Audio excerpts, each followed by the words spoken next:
ஓம் சக்தி. சக்தியில் அனைவருக்கும் என்னுடைய அன்பான வணக்கம்.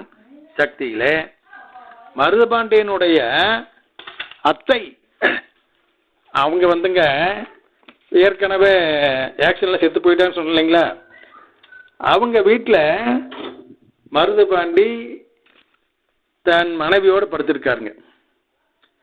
அப்படி இருக்கும் பொழுதுங்க அங்கே ஒரு தீய சக்தி வெளியேந்து நடந்து உள்ள வருது. கட்டங்கரையன் இவர் கண்ணுக்கு நல்லாவே தெரியுது. அதை பார்த்தோன்னே அதை தடுத்து நிறுத்திருக்காரு. மூலமந்திரம் சொல்றாரு. ஆனால் மூலமந்திரத்தை கட்டுப்படாமல் அது மறுபடியுமே வந்துகிட்டே தான் இருக்குது. வந்தது என்ன பண்ணுது, கணவன் மனைவி இருவருக்கும் இடையில நடந்து கிராஸ் பண்ணி போகுது.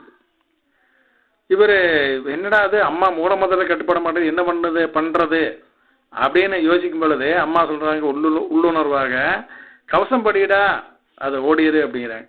அதே மாதிரி இவர் அம்மாவுடைய சக்தி கவசத்தை படிக்கின்றார்.